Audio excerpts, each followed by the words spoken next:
أعوذ بالله من الشيطان الرجيم. إن الحمد لله نحمده ونستعينه ونستغفره ونعوذ بالله من شرور أنفسنا ومن سيئات أعمالنا. من يهده الله فلا مضل له ومن يضلل فلا هادي له، وأشهد أن لا إله إلا الله وحده لا شريك له، وأشهد أن محمدا عبده ورسوله. أعوذ بالله من الشيطان الرجيم. رب اشرح لي صدري ويسر لي أمري واحلل عقدة من لساني يفقهوا قولي. اللهم اجعل هذا لوجهك الكريم لا رياء فيه ولا سمع يا رب العالمين. ربنا تقبل منا إنك أنت السميع العليم وتب علينا إنك أنت التواب الرحيم. السلام علیکم ورحمۃ اللہ وبرکاتہ. 30 پارہ سورۃ الاعلیٰ، 19 آیات ہیں، مکی صورت ہیں. نام پہلی آیت سے ہی لیا گیا جو اللہ کی صفات میں سے ایک صفت ہے.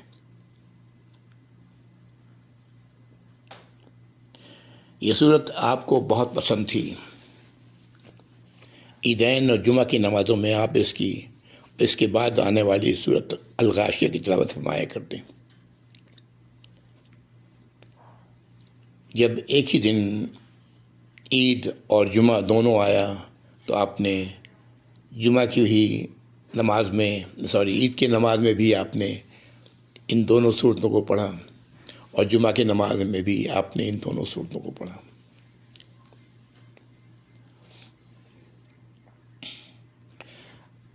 وتر کی پہلی رکعت میں آپ یہ صورت پڑھتے ہیں، دوسرے میں الکافرون، اور تیسرے میں سورۃ الاخلاص. اس کے علاوہ دوسری صورتیں یہ پڑھا کرتے ہیں، لیکن یہ ان کا پڑھنا آپ سے ثابت ہے. سورت کی پہلی آیت پڑھنے یا سننے کے بعد دبی آواز میں آپ فرماتے سبحان ربی الاعلیٰ، سبحان ربی الاعلیٰ.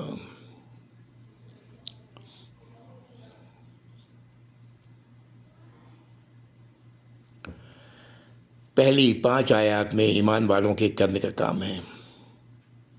اللہ کی عنایت کا ذکر ہے. چارے کے اگنے اور خشک ہو کر بکھر جانے اور بگڑ جانے میں زندگی سے ختم ہو جانے کی طرف اشارہ ہے. بعد کی 2 آیات کا تعلق اولین دور میں آپ کو دی گئی ذاتی ہدایات سے ہے. یہاں وحی کے بھول جانے کا خدشہ آپ سے دور کر دیا گیا ہے.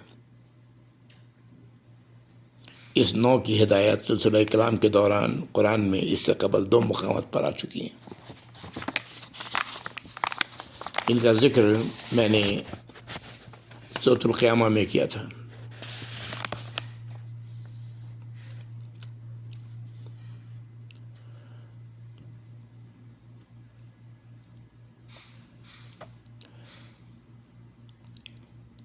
پہلی ہدایت سورۃ طٰہٰ میں ملتی ہے، آیت نمبر 114، اور دوسری سورۃ القیامہ میں،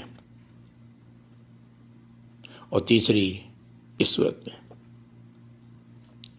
یہ وحی کے سلسلے میں آپ کو خاص طور پر ہدایت دی گئی. اس کا ذکر قرآن میں انہی 3 مقامات پر ہے. یہ تو آپ کے لیے تھا. آج ہم قرآن میں پڑھتے ہیں، یہ ہمارے لیے بھی ہے کہ کس طرح قرآن کو پڑھا جائے. قرآن کو یہ تلاوت رک کے کرنا چاہیے، آیات پر غور کرتے ہوئے کرنا چاہیے، سمجھتے ہوئے کرنا چاہیے. اللہ تعالی ہم سب کو اس کی توفیق عطا فرمائے. آگے کی آیات انسان کی بدبختی کی وجہ بیان کر رہی ہے. انسان کی خوش بختی آخرت کو ترجیح دیتے ہوئے دنیا کی زندگی نبھانے میں ہے. یہ ہے عمومی مضمون اس صورت کا، اور واقعی یہ صورت اپنے معنی اور مطلب کے لحاظ سے بڑی اہمیت کی حامل ہے. انشاءاللہ بھی ہم لوگ پڑھیں گے، سمجھ میں آئے گا۔ تیسرے پارے میں ہم لوگ ہیں، چند صفحات رہ گئے ہیں قرآن کی تکمیل میں، صورتیں کئی ہیں۔ اللہ سے دعا ہے کہ اللہ تعالیٰ توفیق عطا فرمائے کہ ہم لوگ اس کے اختتام تک پہنچیں۔ اللہ تعالیٰ آسانی عطا فرمائے اور صحیح بات کہنے اور سمجھنے کی توفیق عطا فرمائے، آمین یا رب العالمین۔ اعوذ باللہ من الشیطان الرجیم، بسم اللہ الرحمن الرحیم۔ سبح اسم ربک الاعلی، بیان کریں اللہ کے پرفیکشن کو، اللہ کی خوبیوں کو، اللہ کے بے عیب ہونے کو۔ نام سبح اسم ربک الاعلی، اس کا نام، اپنے رب کا نام جو بہت سی بلند ہے۔ سبح اسم ربک الاعلی، اپنے بہت ہی بلند بالا رب کے نام کی خوبیاں بیان کریں، پرفیکشن بیان کریں، بے عیب ہونا بیان کریں۔ یہ پہلی آیت ہے، اور اس کے جواب میں ہمیں کہنا چاہیے سبحان ربی الاعلی، جیسے کہ اس سے پہلے ابھی میں نے بیان کیا کہ آپ صلی اللہ علیہ وسلم کہا کرتے تھے۔ دوسری آیت، الذی خلق فسوی، جس نے تخلیق کی اور ہر چیز کو درست بنایا۔ والذی قدر فہدی، اور جس نے ہر چیز کی تقدیر بنائی اور اسے ہدایت دی، ہر چیز کا صحیح اندازہ ٹھہرایا، اس کی تقدیر بنائی، اس کو ہدایت دی۔ اللہ نے صرف تخلیق ہی نہیں کی، اسے ہدایت بھی عطا فرمائی۔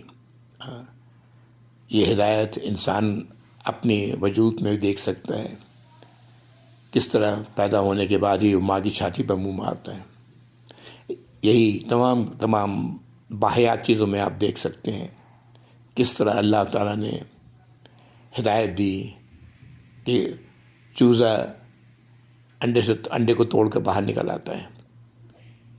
یہ کس نے دی؟ اللہ نے دی، تقدیر ٹھہرائی اور اس کو ہدایت دی۔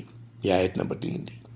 والذی اخرج المرعی، اور وہ جس نے چارے اگائے، سبزیاں گھاس اور اگائے۔ فجعلہ غثاء احوا، اور پھر اس نے اس کو سکھا کر سیاہ اور کوڑا کر دیا۔ یہ 5 آیات ہم لوگوں نے ابھی پڑھی سورۃ الاعلیٰ کی۔ الاعلیٰ اللہ کی صفات میں سے ایک صفت ہے، سب سے بلند ترین۔ ان آیات میں اللہ تعالیٰ نے ہدایت دی ہے ہم سب کو کہ اللہ کے صفات کو بیان کریں، اپنے رب کے صفات کو بیان کریں جو بہت ہی بلند و بالا ہے۔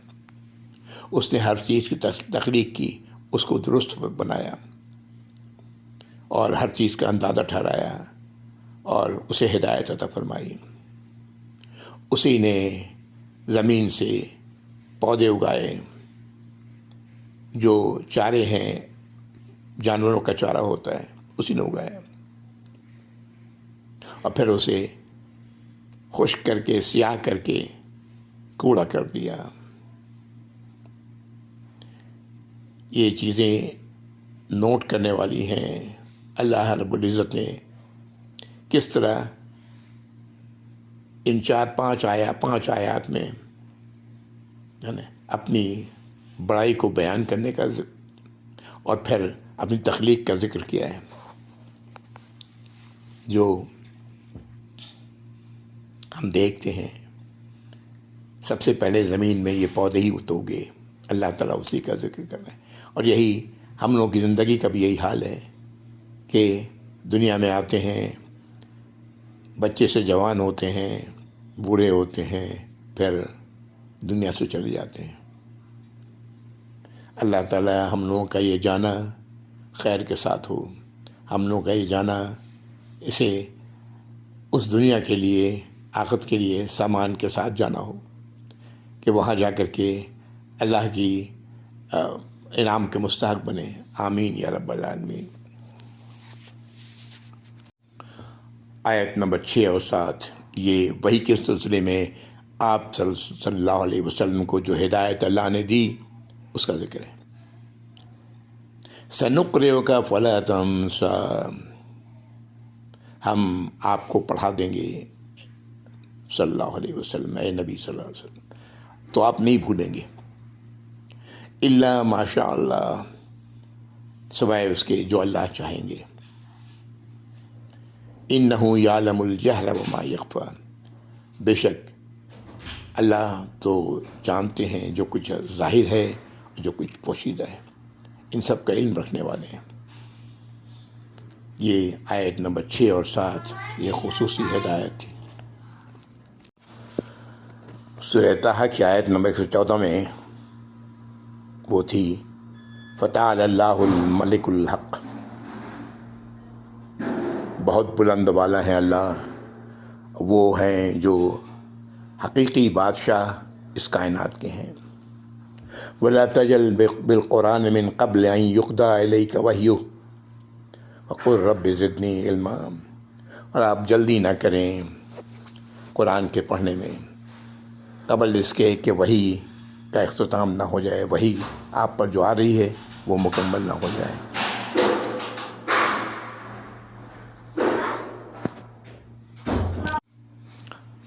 آپ صلی اللہ علیہ وسلم پر جب وحی نازل ہوتی تو آپ اسے جلدی جلدی پڑھنے کی کوشش کرتے، اس پر آپ کو ہدایت دی گئی کہ وحی کو سنیں اور دعا کریں کہ میرے رب میرے علم میں اضافہ فرمائیں۔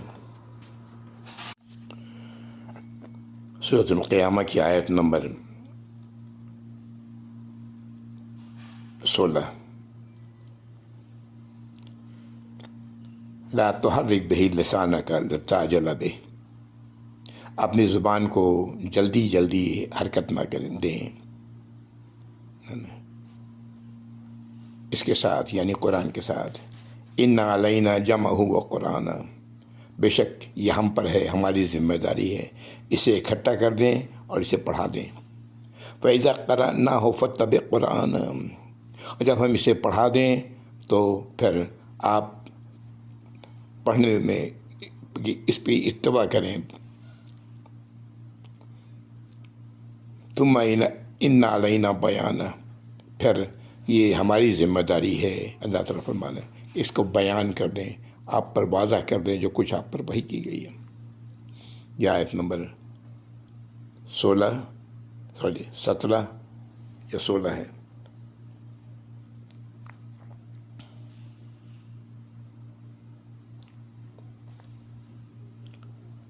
سے 19 تک کی یہ آیات تھی۔ ایک بات کا ذکر کرنا تھا مجھے پہلے ہی، سبحان ربی الاعلیٰ، سبحان ربی الاعلیٰ ہم لوگ کہاں پڑھتے ہیں؟ سجدے میں، ہے نا۔ جب سبحان ربی العظیم ہم لوگ کہاں پڑھتے ہیں؟ رکوع میں۔ سورۃ الواقعہ میں جب نازل ہوا یہ آیت آئی آخر میں، تو آپ سب نے فرمایا کہ اسے اپنے رکوع میں رکھ لو، سبحان ربی العظیم۔ اور یہ جب یہ صورت نازل ہوئی تو آپ نے فرمایا صلی اللہ علیہ وسلم اسے اپنے سجدے میں رکھ لو، سبحان ربی الاعلیٰ۔ رکوع اور سجدے میں آپ سے بہت سارے اقوال ثابت ہیں۔ آپ رکوع میں سبحان ربی العظیم پڑھتے، ہمیں پڑھنے کے لیے بھی کہا 3 بار، 5 بار، 7 بار تاک پڑھا جائے۔ پھر جب آپ پر سورۃ النصر نازل ہوئی تو آپ صلی اللہ علیہ وسلم کو آپ کو سبحانک اللہم ربنا و بحمدک اللہم اغفر لی، آپ یہ پڑھتے رکوع میں بھی اور سجدے میں بھی، اے اللہ آپ تمام پرفیکٹ ہیں، تمام برائیوں سے پاک ہیں، تمام نقص سے پاک ہیں۔ اے ہمارے رب، آپ کے حمد کے ساتھ اور میری مغفرت فرما دیں۔ یہ الفاظ آپ کو ہدایت دی گئی سورۃ النصر میں کہ جب آپ اس صورت کے بارے میں یہ کہا جاتا ہے کہ یہ صورت آپ پر نازل ہونے والی آخری صورت ہے، اور یہ حجۃ الوداع کے موقع پر یہ ایام تشریق میں آپ پر نازل ہوئی، اور یہ اس بات کی طرف اشارہ تھا کہ آپ نے اپنا مشن مکمل کر دیا ہے۔ اذا جاء نصر اللہ والفتح، جب آ جائے اللہ کی مدد اور فتح، فرأیت الناس یدخلون فی دین اللہ افواجا، اور آپ دیکھیں جب کہ دین میں داخل ہو رہے ہیں لوگ گروہ در گروہ، جوق در جوق در جوق، فوج کی شکل میں۔ فسبح بحمد ربک واستغفرہ انہ کان توابا، تسبیح کریں اپنے رب کے حمد کے ساتھ، اس سے مغفرت چاہیں، بے شک وہ بہت زیادہ توبہ کا قبول فرمانے والا ہے۔ اس صورت کے نازل ہونے کے بعد آپ شاید کتنے دن آپ رہے، حجۃ الوداع میں یہ صورت آپ پر نازل ہوئی، غالباً 11، 12 یا 13 ایام تشریق میں۔ اس کے بعد ذی الحجہ کا مہینہ گزرا، محرم کا مہینہ آیا، سفر آیا، اس کے بعد ربیع الاول، اور ربیع الاول میں ہی آپ کا انتقال ہوا۔ سوموار کا دن تھا، پیر کا دن تھا جب آپ کا انتقال ہوا، یعنی تقریباً 2.5 مہینے آپ اس کے بعد آپ باحیات رہے۔ اس دوران میں آپ اپنی نمازوں میں یہ رکوع میں بھی اور سجدے میں بھی آپ کہا کرتے ہیں سبحانک اللہم ربنا و بحمدک اللہم اغفر لی۔ اس کے علاوہ سبوح قدوس رب الملائکۃ والروح، یہ بھی آپ کہتے۔ کئی اس قسم کی تسبیح ہے جو آپ صلی اللہ علیہ وسلم رکوع میں کیا کرتے، اسی طرح سجدے میں کیا کرتے۔ سبحان رب الاعلیٰ کے بعد آپ یہ خاص طور سے سبحانک اللہم ربنا و بحمدک اللہم اغفر لی پڑھتے ہیں۔ ہمیں بھی پڑھنا چاہیے، بڑے اچھے الفاظ ہیں اس کے۔ ہمیں جاننا چاہیے کہ آپ صلی اللہ علیہ وسلم نے یہ رکوع میں اور سجدے میں کیا کیا دعائیں، رکوع میں ذکر ہے اللہ کا، اور سجدے میں اللہ کی سے دعا ہے۔ نبی کریم صلی اللہ علیہ وسلم نے فرمایا کہ سجدے میں دعا کرو، سجدے کی حالت میں تم اللہ کے سب سے قریب ہوتے ہو، سجدے میں دعا کرنا چاہیے۔ سجدے میں قرآنی دعا کی شکل میں کی جا سکتی ہے، یعنی سجدے میں ربنا آتنا فی الدنیا حسنہ وفی الآخرۃ حسنہ دعا ہے نا، اس کو ایسے پڑھنے کے بجائے پڑھا جائے اللہم ربنا آتنا فی الدنیا حسنہ وفی الآخرۃ حسنہ وقنا عذاب النار۔ اسی طرح رکوع میں اور سجدے میں قرآن کی تلاوت کرنے سے آپ نے منع فرمایا۔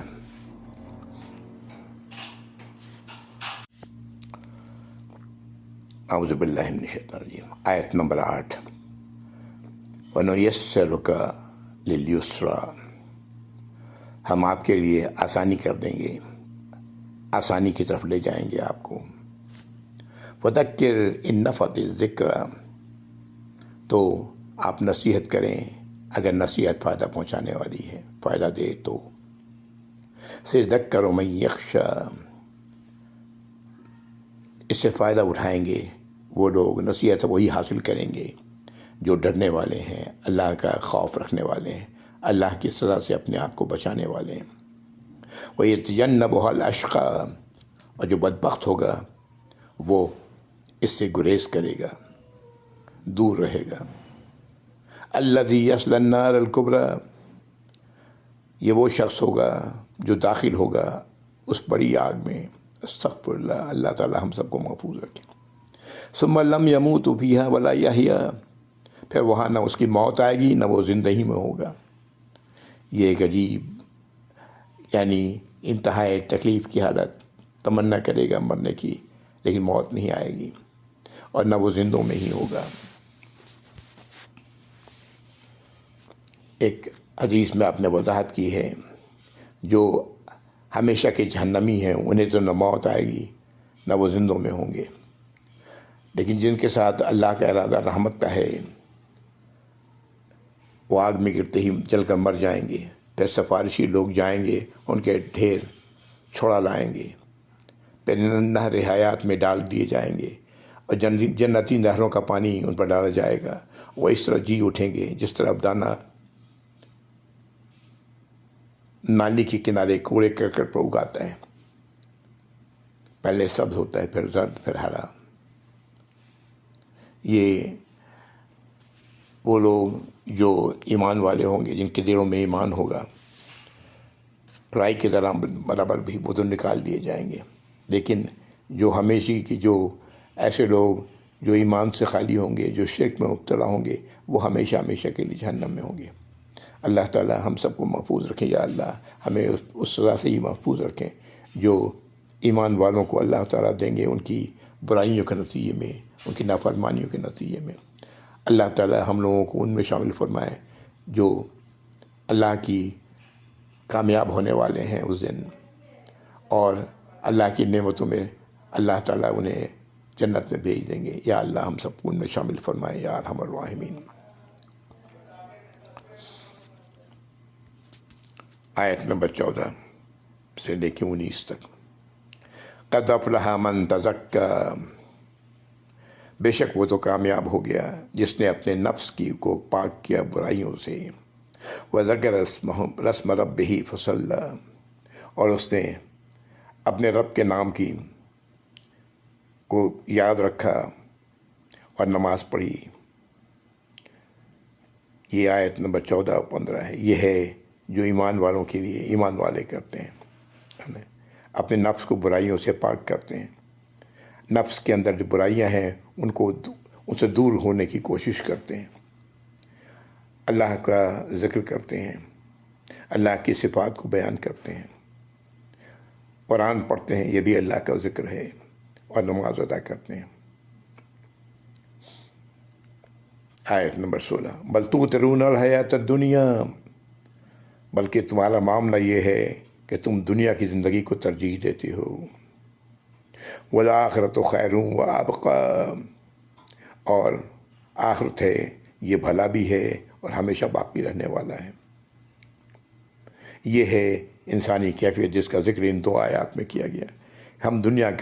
ہماری تمام تر توجہ دنیا کی طرف ہوتی ہے، دنیا کی زندگی کی طرف ہوتی ہے، دنیا کی نعمتوں کی طرف ہوتی ہے، ہماری ترجیح یہ ہوتی ہے، جبکہ ترجیح آخرت کی طرف ہونی چاہیے جو بھلا بھی ہے اور ہمیشہ باقی رہنے والا ہے۔ دنیا میں جو کچھ ہے وہ تو ختم ہو جائے گا۔ اللہ تعالی ہم سب کو اس کی توفیق عطا فرمائے یا رب العالمین، کہ ہم آخرت کی طرف توجہ دیں، آخرت کی ہماری جو توجہ ہو وہ آخرت کی طرف ہو، ہم دنیا میں رہیں جب تک اللہ نے زندگی دی ہے اللہ کے شکر کے ساتھ، اللہ کی ہدایات پر عمل کرتے ہوئے، اور آخرت کی تیاری کریں۔ آیت نمبر 18-19، ان ھذا لفی الصحف الاولی، بے شک یہ تو پہلے صحیفوں میں بھی یہ بات تھی، یہی کہ دنیا کے مقابلے میں آخرت بہتر ہے، ہمیشہ باقی رہنے والا ہے۔ صحف ابراہیم و موسیٰ، صحیفے ابراہیم علیہ السلام کے اور موسیٰ علیہ السلام کے، ان کے اندر بھی یہ موجود ہے۔ اللہ تعالی ہم سب کو آخرت کی ترجیح دینے والا بنائے یا رب العالمین۔ نمازوں کی حفاظت کریں۔ سورۃ البقرہ کی آیت نمبر 2 سے 5، کہ ہم لوگ اس کے اندر رہیں، ذالک الکتاب لا ریب فیہ ھدی للمتقین، یہ وہ کتاب ہے جس میں کوئی شک نہیں، ہدایت ہے متقیوں کے لیے۔ الذین یؤمنون بالغیب، یہ وہ لوگ ہیں جو غیب کو مانتے ہیں۔ غیب، جس غیب کا ذکر ہو رہا ہے، یہ غیب اللہ تعالیٰ نے جو قرآن میں جن باتوں کا علم ہمیں دیا ہے جو ہم نہیں جانتے تھے، یہ سب غیب ہے۔ الذین یؤمنون بالغیب یقیمون الصلاۃ، اور نماز قائم کرتے ہیں، ومما رزقناہم ینفقون، اور جو ہم نے رزق دیا ہے اس میں سے خرچ کرتے ہیں۔ والذین یؤمنون بما انزل الیک وما انزل من قبلک، اور وہ اس بات کو ہی مانتے ہیں جو آپ پر نازل کی گئی اور جو آپ سے پہلے نازل کی گئی۔ والذین یؤمنون بما انزل الیک وما انزل من قبلک وبالآخرۃ ھم یوقنون، اور آخرت پر یقین رکھتے ہیں۔ اولئک علی ھدی من ربہم، یہی وہ لوگ ہیں جو اپنے رب کی ہدایت پر ہیں۔ واولئک ھم المفلحون، اور یہی وہ لوگ ہیں جو کامیاب ہونے والے ہیں۔ اللہ تعالی ہم لوگوں کو ان آیات کے اندر رہنے والا بنائیں، آمین یا رب العالمین۔ یہ تبھی ہوگا جب ہم خود ایسا چاہیں گے، اس کے لیے کوشش کریں گے، پھر اللہ کی مدد آئے گی انشاءاللہ، اللہ تعالی رہنمائی فرمائیں گے۔ وآخر دعوانا الحمدللہ رب العالمین، وصلی اللہ علی محمد وآلہ وصحبہ وازواجہ وذریاتہ واہل بیتہ اجمعین ومن تبعہم بإحسان الی یوم الدین، اللہم اجعلنا منہم یا رب العالمین، آمین یا رب۔ والسلام علیکم ورحمۃ اللہ وبرکاتہ، جزاکم اللہ خیر۔